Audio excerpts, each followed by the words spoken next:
Masechet Nazir, Daf Mem. This entire daf will be about cutting and shaving with a razor as opposed to other implements. And we're going to see the source for the important and relevant halacha that men cannot use a razor to shave a beard or sideburns, but one is permitted to use scissors or an electric shaver that also acts kind of like scissors, because it does not come as close like a razor directly on the skin, but is rather considered like a different implement, like scissors or other things that we're going to see.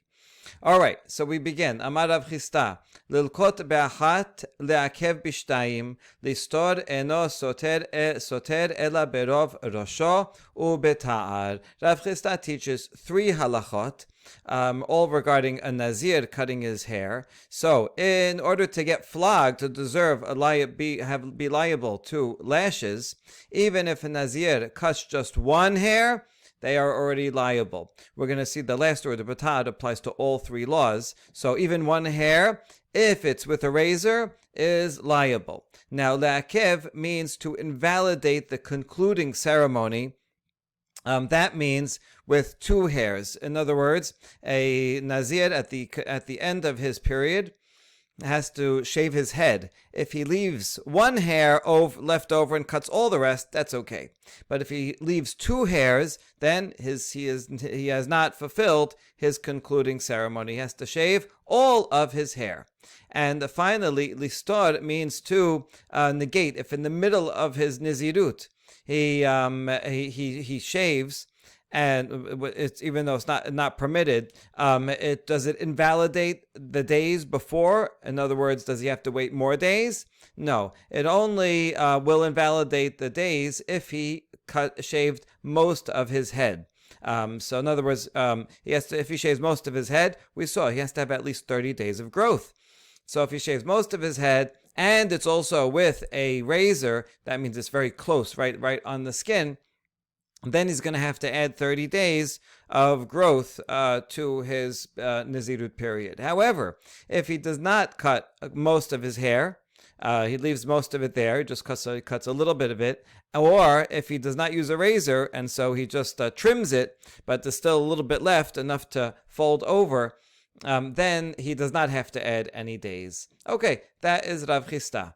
Now, we're going to ask a question. Beta'ar in b'midi acharina lo v'katane minayin l'rabot et kol ha'ma'avirin ela ema ka'en ta'ar. A question about the last halacha of when you would have to add extra days. So are you saying that only if he shaves with a razor, then he has to add extra days, but if he shaves with or pulls out his hair with them in some other way, then he does not have to add extra days? That goes against the Braita that says, how do you know that we should include all other ways of removing? Now, this is not actually the exact language of any Braita that we had before. It might be a new Braita, or probably more likely is just a paraphrase of a Braita that we had on the previous daf, where we did say, no, anyway, if you pull out, if he pulls out his hair or whatever, and now he doesn't have enough hair to cut, then he's going to have to add 30 days. So how could you say, Rav Chisda, that only with a razor? So rather we mean in a manner of a razor, meaning if it removes his hair down to the skin, right, like a razor does. So if he removes his hair totally, and it's most of his head, and that part is down to the skin, then he's going to have to add 30 days to have new growth. However, if he does not use a razor, use a different implement, and only has a trim, and still has some hair left, a little bit, that can fold over, then he would not have to add 30 days. Good. Tanyana mehachi, and we're going to also support what Rav Chisda said in this Baraita. Nazir shetalash meret sifsef kolshehu eno soter ela berov rosho ubeta'ar. A Nazir who tore out or uprooted or pulled out any amount of hair, that does not negate any days unless he does it to most of his hair, most of his head. And also it has to be done with a razor. Rabbi Shimon ben Yehuda Omer, Mishum Rabbi Shimon, Keshem sheshete se'arot me'akevot bo, kach shete se'arot sotrot bo. Rabbi Shimon says, just like two hairs prevent him from his having a concluding ritual, right? When he's concluding, he leaves two hairs over, it's no good. So too, even if he only removes two hairs, that already is enough that he's going to have to add extra days. So Rabbi Shimon ben Yehuda is more stringent and says, no, even if he has, whereas Tanakama said, you have to remove the majority of the hair in order to have to add more days, Rabbi Shimon says even just two hairs will cause him to negate those days and is going to have to add more days. The point of this baraita is to prove the two hairs prevent the concluding ceremony. Right? This was a halacha Rav Chisda said. Second, la'akev, that if in the concluding ceremony he shaved his head but left two hairs over, not valid. And you see from here that Rabbi Shimon agrees with that, and so this is a proof to that halacha from a braita that Rav Chisda said. Okay, so now we're going to quote a Mishnah from Negaim. Tenanatam. Shelosha megalechin vetiglachatan misvah. Nazir umsora ulviim. Okay, very important Mishnah. There are three people that have a mitzvah to shave their hair, and they are Nazir, as we've been talking about this whole time, Mesorah, as we already made some reference to, and also Leviim, when they were consecrated at the beginning, right, when they first become Leviim, they have to shave their entire body, and they have to be waved. Someone has to pick them up and wave them, like one would for a korban or for Omer. All right, that's part of their initiation ceremony. And the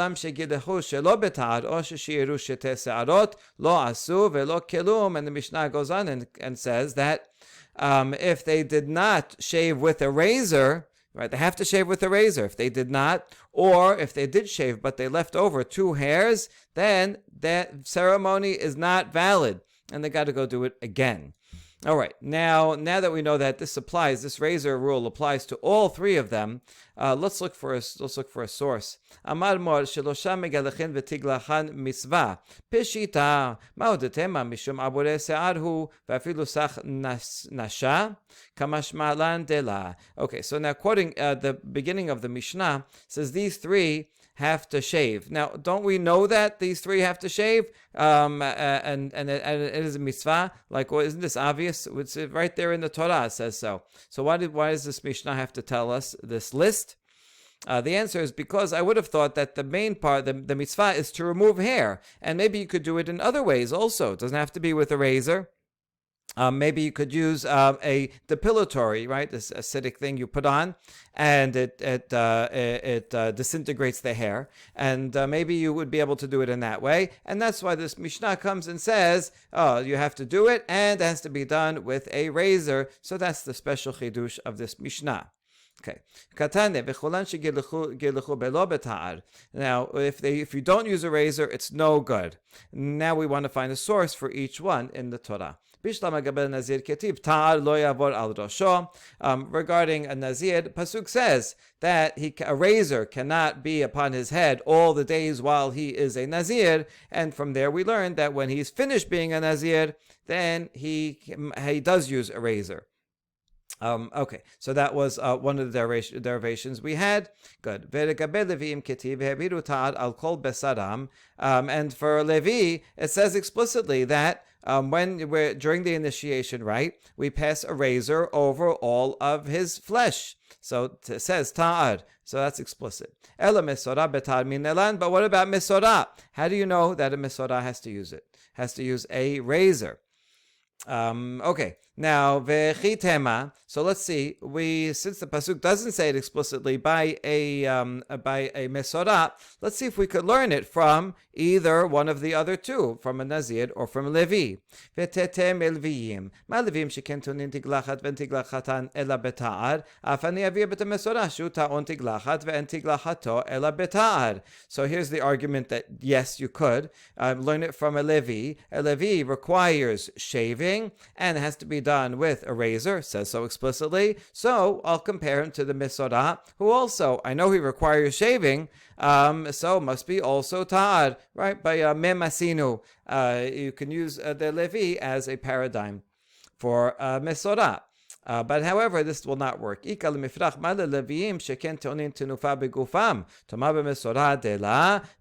Leviim have a stringency in that they have to be picked up and waved. I wonder exactly how they did this. I guess they got some strong people to pick them up and wave them around. But Mesorah does not need waving, and so maybe this is a special stringency regarding a Levi. He needs to be waved, and that's why it's connected to his requirement to have a razor. But maybe that's not true for Mesorah. Okay, so let's try again. Ela tete min Nazir. Mala Nazir sheken korbanot ha'on lechem tomah b'Mesorah de. So maybe we can learn it from a Nazir. A Nazir has to shave. Its head is true, not his whole body, but still he has to use a razor. So we could say, so we could learn from a Nazir to Mesorah, but then we reject that because a Nazir has a stringency in that not only does he have to bring an animal sacrifice, he also has to bring a meal offering together with it, and the Mesorah does not. So maybe the stringency of a razor for a Nazir is connected with his having to bring a meal offering, and the Mesorah would not have such requirements. So now we see that from one law, either Nazir or Levi, we cannot learn to Mesorah because each of those independently has a stringency. But how about if we put them together? If we combine the Levi and the Nazir, and we see they don't share with each other these particular chumrot. And so maybe together we can see that the requirement for Nazir is not dependent on those individual chumrot in those two laws. So tete melviim. Malevim sheken tonin tenufa begufa Nazir yochiach. Mal Nazir sheken korbanot haonechem levim yochichu. So this is the argument for learning it from two, right? We'll learn it from. We're going to learn it from take Levi.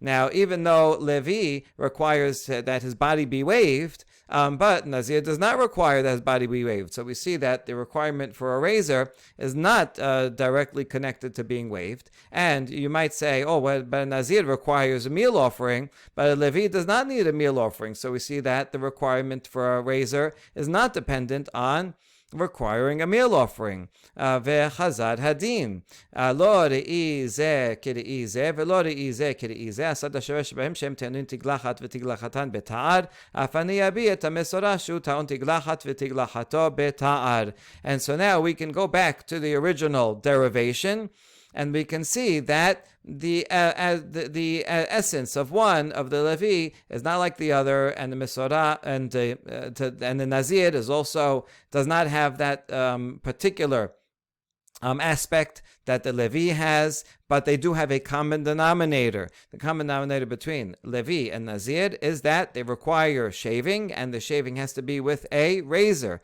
And so those two together can be a paradigm for a Mesorah that also he has to shave too, and that his shaving has to be with a razor.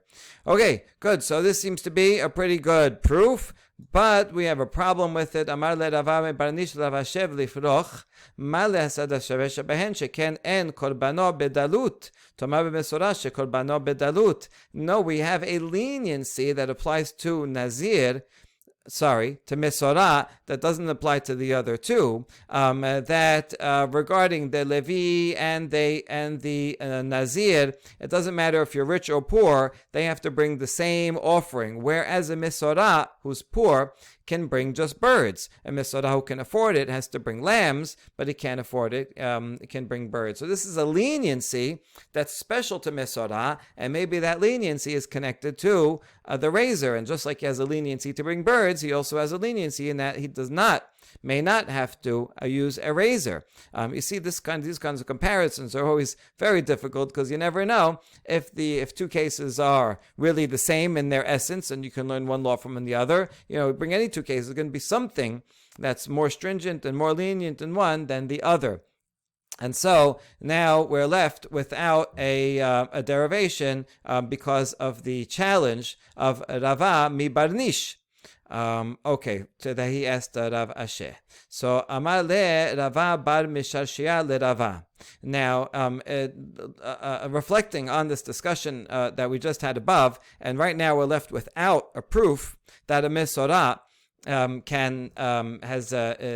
needs a razor.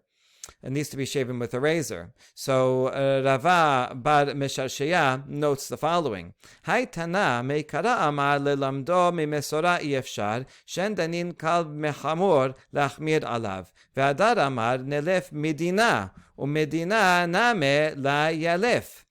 So he notes this is very strange because beforehand, if we remember up above, it wasn't too long ago.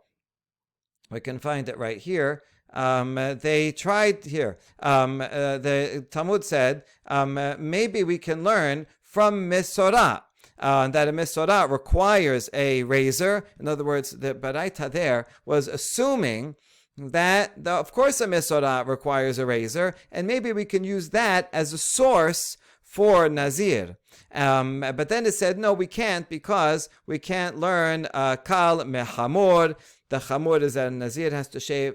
A Mesorah has to shave his entire body, a Nazir only his head, and so we can't learn from Mesorah to Nazir. And so this is very strange, because up there, we were assuming that the Nazir is, of course, that he has to shave with a razor, and we were going to even try to use that as a source. In the end, we couldn't, right? So, Hai Tana Mekara Amar Lamdom Mesorah Yefshash, and then Mekal Mechamor Lachmir Alav. So we couldn't use Mesorah as a source, and we had to find an independent source for Nazir. And now, all of a sudden, Vadad Amar Nelaf Midina Name La Yalef. And now we're saying, oh, Mesorah doesn't have a source, and we tried to learn from the other two, from the Levi and from the Nazir, and we said, oh, we can't, it broke down, right, because Mesorah might be more lenient, in that a Mesorah can bring a poor person can bring just birds. And so this is very strange. At first you say, Mesorah is the source, and you can't learn from it only because it's so machmir. So Mesorah is like, of course everybody knows it's a razor. And now you say, we have no proof because it's too lenient. So what's going on here is the question, right? These two sugyot, one from yesterday and one from today, are in direct opposition to each other. Amar le Rava answers, Hahu aliba de Rabbanan, ha aliba de Rabbi Eliezer. Okay, that baraita that we saw yesterday, that was the opinion of Rabbanan, who did, in fact, learn Mesorah, that Mesorah needs a razor independently. And we're going to see their source in a minute. Whereas the discussion that we just had here in this baraita is according to Rabbi Eliezer, who does not have such a halacha that a Mesorah has to be with a razor, and that's why we're looking for a source according to Rabbi Eliezer. Okay, we won't get to Rabbi Eliezer's final proof until tomorrow's daf. So remember, hold on to that. That we're still going to need to answer for Rabbi Eliezer. Where do you learn it from if you're not learning it from the other two? But now all we're going to do for the rest of this stuff is explain the source of Rabbanan that we already assumed yesterday. Of course, Mesorah needs a razor, and it doesn't say it quite explicitly. So how come over there they assumed that Mesorah does need a razor? And here is the source, Ditnan, Mishnah in Makot. ואינו חייב עד שילקטנו בתער. דברי בתער. רבי אליעזר אומר אפילו לקטו במלקט וברהיטני חייב. Okay, so this is talking about the prohibition against destroying one's beard. The pasuk that this is based on is from right here. לא יקרחו קורחה בראשם, ופאת זקנם לא יגלחו, ובבשרם לא יסרטו סרטת. This pasuk is talking to Kohanim specifically and says they should not shave smooth any part of their heads or cut their side growths of their beard. So this is one source that applies to Kohanim. That's in Vayikra 21, there's another pasuk in Vayikra 19 that says a law that applies to everyone, not only Kohanim. Lo takifu pe'at roshechem ve'lo tashchit et pe'at zekanecha. You should not round off the side growths of your head, nor destroy, this is important, tashchit, in the language of destroy, the side growths of your beard. Why does it say it in that way, not just cut? Okay, so this is going to be the subject now. What are we talking about to this prohibition? Does that apply only to a razor? That's going to be related to this destroy, or does it apply to any implement that one uses? So that's the machloket in this Mishnah. So we say, Ditnan, the Tana Kama says, only if you use a razor. Whereas Rabbi Eliezer says, even if one removes hair from his sideburns and beard with tweezers, here's tweezers, or with a plane. Plane is used to smooth out wood. It's used till today. I imagine that this might be quite painful to use this on one's skin.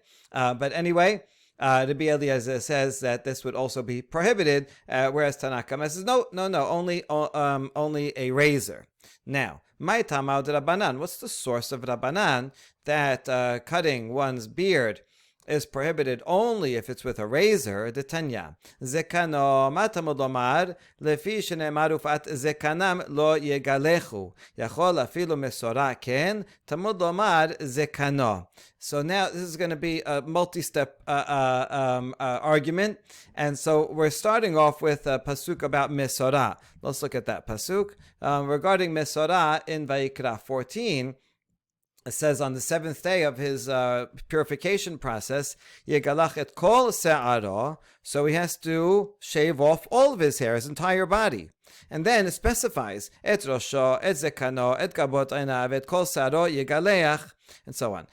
So it says his head, and his beard, and his eyebrows, and all of his hair. So why does it have to specify his beard if isn't that his beard part of his body also? So why does it have to say it? Zekano matamudama. So why does it have to say zekano? Oh, because it says pe'at zekanam lo yigalecho. I'll tell you why. Because the other pasuk in Vayikra 21 says that zekanam, one is not allowed to shave one's beard, right? Normally, one cannot shave one's beard. So you might say even a mesorah cannot shave his beard. And when the Torah says mesorah should shave all of his hair, it means all the hair that he's permitted to shave on his head, on the rest of his body, but not on his hair. Not on his beard. That's why the pasuk in Mesorah goes out of its way to say, even one's beard, you can violate the other law of shaving beards in order to fulfill, you must, in fact, in order to fulfill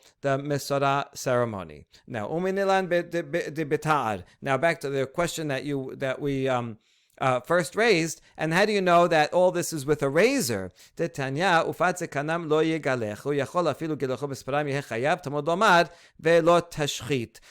true, in the pasuk in Vayikra 21 that was directed to Kohanim, it just says more generally, they shall not shave the corners of their beards, and that sounds like using any instrument. So we ask, even if you use just scissors, would that be liable? No, that's why the other pasuk in Vayikra 19, that's the pasuk that's directed to all Bnei Israel, says, do not destroy. That means a destructive manner, a manner of shaving that uproots the hair entirely, that cuts right down to the skin. That is with a razor only. Scissors, you can get close with the scissors, but it's going to leave a little bit of stubble, and therefore scissors are permitted. This is the source today for the prohibition. One cannot use a razor, straight razor. But one can use the lift and cut mechanism that's on electric shavers, because the idea is that it's a scissor mechanism, right? It's catching the hair between two moving blades, and it lifts it up a little, cuts it very close. In fact, it is a close shave, but it's not directly touching the skin. There is a barrier between the cutting instrument and the skin. Okay, so that's why it's permitted to. This was a controversy. I don't know if anyone disagrees anymore that you can use an electric shaver. Okay, yachol liketo b'malket u'beritni yehe chayav tomod omar ufat zekanam lo yegalechu. Now, can it be that? How about with tweezers and a plane? See, tweezers and a plane are things that are pretty destructive, right? They're gonna uproot it, right, or cut it right at the base. So maybe that would be liable. So that's why we go back to the pasuk that regarding Kohanim that says, "They shall not shave off the corners of their beard," and that means one is liable only for removing their beard in a manner of shaving, and this is not a normal way, right? Nobody shaves with a wood plane or with tweezers, and so since that's not called shaving, that would be not be liable. And so from both of these two pisukim together, we learn that it has to be one only violates shaving the peot and beard if one does so in a normal manner of shaving, and in a way that is destructive, meaning that goes down all the way down to the skin. And so that would only prohibit a razor, but these other instruments would not be liable. So in order to have a manner of shaving that is also destructive, that would also only be with a razor. This then completes the proof for Rabbanan that for a Mesorah must use a razor, right? It's a two-step proof. First, you have to prove that the prohibition regarding Kohanim and all people to shave their beards, that prohibition is only violated with a razor. You can cut your beard or sideburns with a scissor. That's okay. Since one only violates shaving a beard when using a razor, and the Torah, when it's talking about Mesorah, goes out of its way to say not only that he has to shave all the hair of his body, but even zekano. Well, why do you have to add that word? It must be that word is coming to tell you that despite the fact that there's a prohibition against cutting off your beard with a razor, nevertheless, the Mesorah is permitted to do so. In fact, he must do so.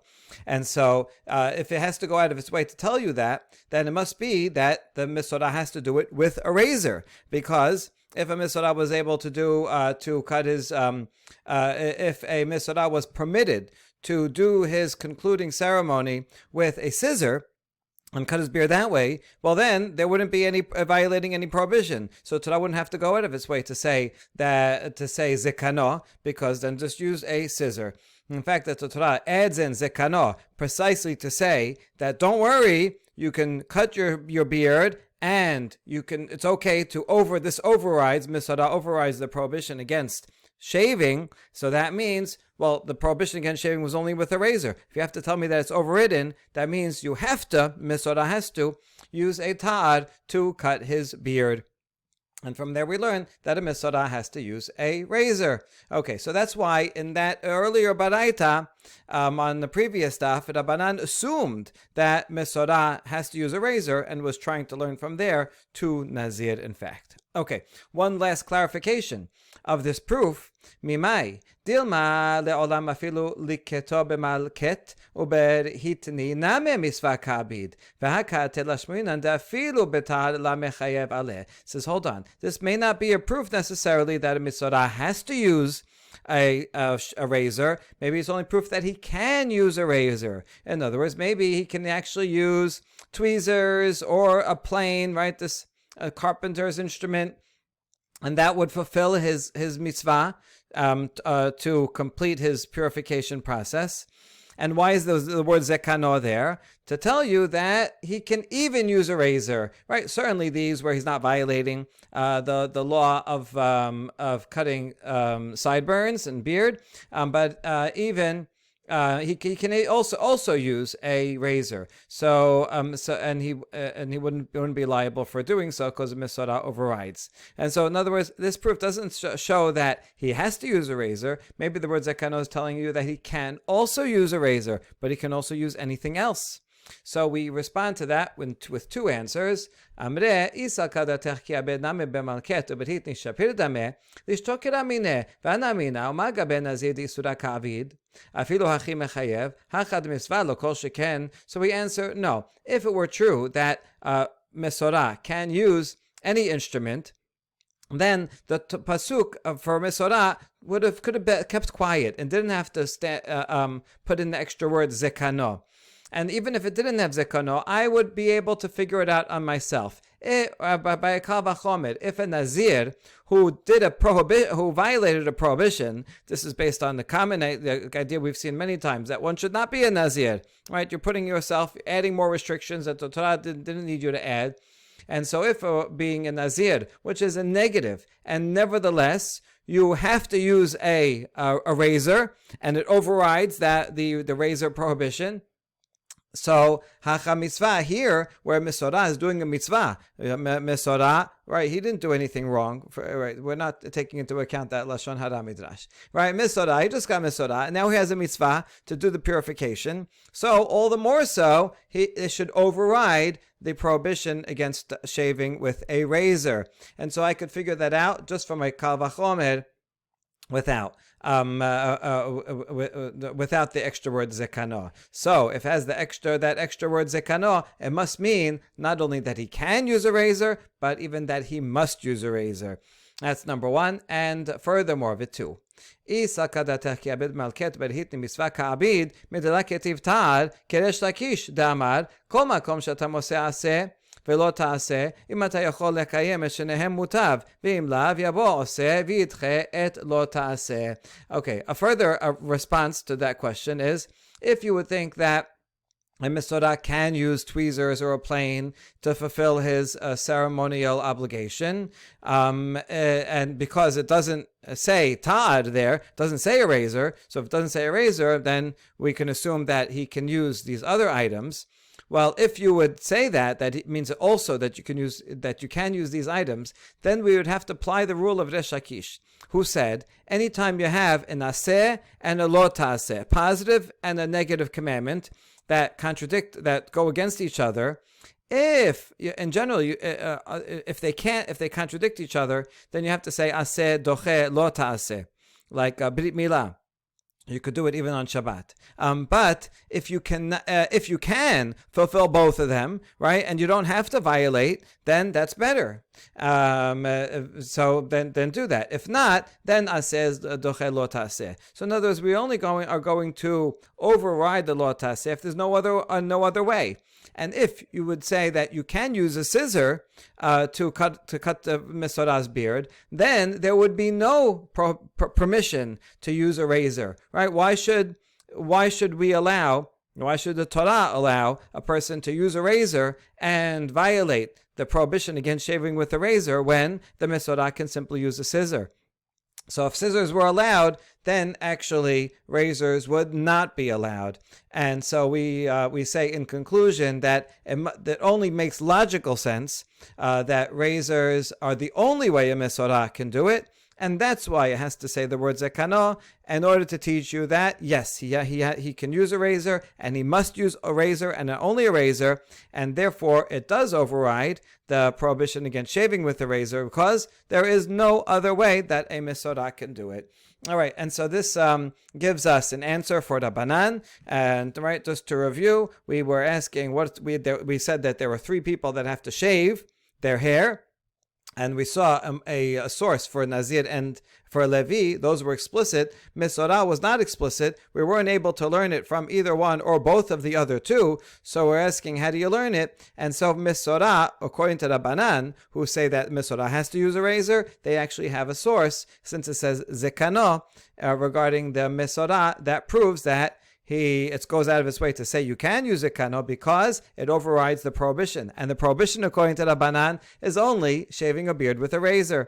Okay, but this will not answer for the Eliezer, who says that you violate shaving with a razor even if you use these other types of instruments. And so we'll have to continue and ask for a source according to the Eliezer. Baruch Adonai Le'olam, Amen ve'amen.